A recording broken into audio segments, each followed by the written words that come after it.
क्या सच में हेल्थ और लाइफ इंश्योरेंस पर जीएसटी शून्य होने से आपकी प्रीमियम में भारी कमी आएगी? जीएसटी काउंसिल के हालिया फैसले ने जनता और बीमा कंपनी दोनों में ही बड़े सवाल खड़े कर दिए हैं। दरअसल ये कदम सिर्फ देखने में कस्टमर्स के लिए फायदेमंद लग सकता है, लेकिन इसके पीछे एक जटिल खेल छुपा हुआ है जो पॉलिसी धारकों के लिए महंगा पड़ सकता है। आइए विस्तार से समझते हैं कि हेल्थ और लाइफ बीमा प्रीमियम पर जीएसटी हटने से क्या होगा और इसकी असली वजह आखिर क्या है। नमस्कार, मेरा नाम उर्वशी सिंह है और आप देख रहे हैं फाइनेंस ज्ञानी। 22 सितंबर 2025 से व्यक्तिगत बीमा और स्वास्थ्य बीमा पॉलिसी पर लगने वाला 18% जीएसटी पूरी तरीके से हटा दिया जाएगा। इसका सीधा मकसद बीमा को सस्ता करना है ताकि ज्यादा लोग बीमा खरीद सके और इस सेक्टर का डेवलपमेंट हो सके। सरकार का ये कदम उन उपभोक्ताओं के लिए राहत देने वाला है जो हेल्थ या लाइफ इंश्योरेंस के लिए प्रीमियम भुगतान करते हैं। इसे लेकर बीमा मार्केट में उत्साह है, क्योंकि कीमत कम होने से पॉलिसी धारकों की संख्या बढ़ने की उम्मीद नजर आती है। हालांकि जीएसटी दर घटने के साथ बीमा कंपनीज को इनपुट टैक्स क्रेडिट का नुकसान होगा।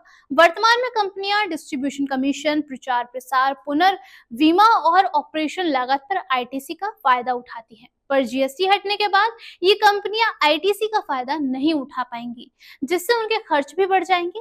इसकी वजह से विशेषज्ञों का मानना है कि बीमा कंपनियां अपने टैरिफ यानी कि कॉलम शुल्क में 3 से 5% की बढ़ोतरी कर सकती है, ताकि वो इस नुकसान की भरपाई कर सके।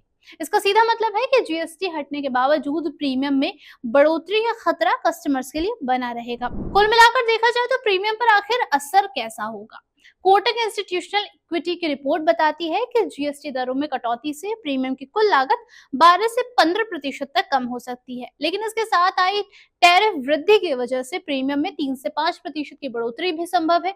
इसलिए नेट में 7 से 12% तक का फायदा कस्टमर्स को मिल सकता है, लेकिन ये प्रतिशत पूरी तरीके से स्टेबल नहीं होगा, क्योंकि एक्सपर्ट्स यहाँ पर सलाह देते हैं कि कंपनियों के टैरिफ फाइलिंग में हेराफेरी से प्रीमियम पर असर आएगा और इसीलिए पॉलिसी होल्डर्स हमेशा योजनाओं को विस्तार से समझकर ही अपने आगे का फैसला लें या फिर कोई भी सौदा करें। जीएसटी कटौती से बीमा सस्ता होने का नतीजा होगा कि ज्यादा लोग हेल्थ और लाइफ इंश्योरेंस खरीदेंगे, जो देश के स्वास्थ्य और सुरक्षा स्तर को बेहतर करेगा।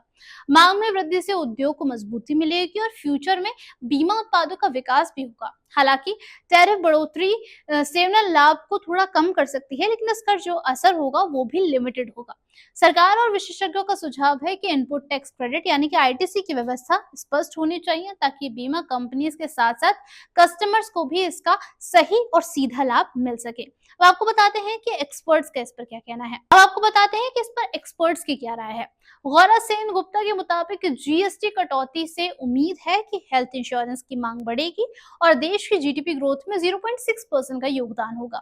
एसबीआई रिसर्च ने भी अनुमान लगाया है कि रिटेल इन्फ्लेशन में लगभग 0.6% की कमी आ सकती है, जिससे कस्टमर्स की क्रय शक्ति बढ़ेगी। कोटक रिसर्च ने कहा है कि टैरिफ बढ़ोतरी जरूरी है, वरना कंपनियों की प्रॉफिटेबिलिटी प्रभावित होगी, जिससे बाजार में दीर्घकालिक अस्थिरता आ सकती है। जीएसटी दरों में कटौती से हेल्थ और लाइफ इंश्योरेंस सस्ते होंगे, लेकिन इनपुट टैक्स क्रेडिट के नुकसान के कारण कंपनीज की कीमतें बढ़ भी सकती हैं। इसका मतलब यह है कि पॉलिसी होल्डर्स के लिए 100% बचत संभव नहीं है। फिर भी कुल मिलाकर आयाम में कमी आएगी, बीमा की मांग बढ़ेगी और सरकार का उद्देश्य लगभग पूरा होगा। ग्राहकों को चाहिए कि वो अपने बजट के मुताबिक योजनाओं और प्रीमियम टैक्सेशन के प्रभाव को समझें और उसके बाद ही फैसला लें। सरकार ने अपेक्षा की है कि आईटीसी की व्यवस्था स्पष्ट हो, ताकि बीमा बाजार में संतुलन बना रहे और कस्टमर्स दोनों को हुई इसका फायदा हो।